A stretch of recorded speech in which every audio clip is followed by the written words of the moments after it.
What's good? What's good? This your boy DJ Cree back with another video. Man, the Need to Know podcast featuring Alex, Savon, and Reggie. Man, they broke down why Drake and Metro Boomin wasn't at 21 Savage's party. Now, I'm gonna be honest with you. These podcasts usually, be kind of off, but I 100% agree. Y'all check this video out, and I'll come back with some commentary.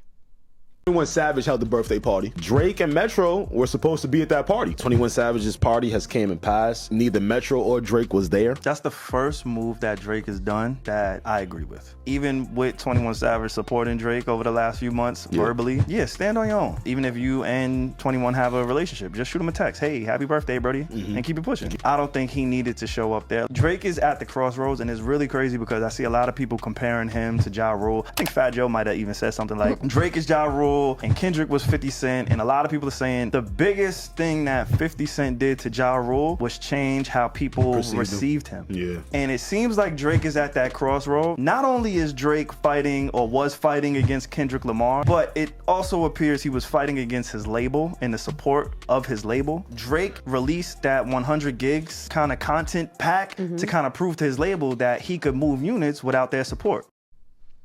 Now, I will say this. I think Savon is spot on with Drake, one, standing on his own, too. Because at this point in time, I think Drake now realizes that some friends are friends, some friends are work friends, and some people only are going to use you for what you're worth. And I do agree with Savon. It was a smart move, smart strategy to stay on your pivot. Don't be around too many ops or too many people who are friends with your ops. And that doesn't mean he don't rock with 21 Savage. That means he just have to watch the way he move because he knows there's too many snakes out here. And I will say this also. Savon is spot on when he says Drake was showing the labels that he can do this without the labels. Spot on. It's not a podcaster that hit that like that. You know what I'm saying? The fact that he put out all that music and all those whatever 100 gigs of work, and it showed the labels that Drake single-handedly can move the industry one direction or another. So even though he's locked into this Live Nation deal and I guess a publishing or distribution or whatever kind of deal he has, he wants to be in control of how he drops when he drops, I believe. And the last, but not least, the last point that they made was when Fat Joe said, Kendrick is 50 and Drake is Ja Rule, and they changed the perception of how we see Drake. I don't think that's true. I don't think that's true. That's the only thing I don't think that's true, because it didn't end Drake's career. It didn't change the way Drake can put out music and Drake can move around. Now, mentally, I think that's where it is. I don't think it changed the perception of Drake fans. I think it changed the perception of Drake himself. So that's the difference. I think Drake feels like that. Feels like, he lost. And truthfully, I would have been like, hey, I ain't lose nothing.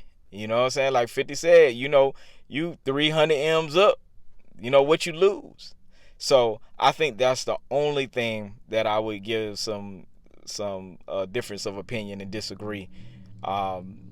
It's going to be hard to take somebody like Drake down. He has a rabid fan base and people forget Drake has a whole country behind him. It's very different than Ja Rule, where both people were from the same place. And, sometimes it's enough room for one king, But Drake probably can be the king. Not probably. Drake will be the king forever in Canada, Even no matter what happens in hip hop, he will have his home country supporting him fully, And that's the thing I think he forgets. He wants to be accepted by the hip hop community, but I'm gonna be honest with you, the perception is changed in his mind, so he's moving differently, which is great. But how would this affect his mental state going into, the American market and the American hip hop market, But I think it was a good point. I know this is probably kind of old, but it was relevant because I loved the content. I love what Savon had to say. Shouts out to the whole Need to Know podcast. Y'all check them out. Let me know what you think in the comments. Make sure y'all like, comment, and subscribe. More content is on the way. Peace.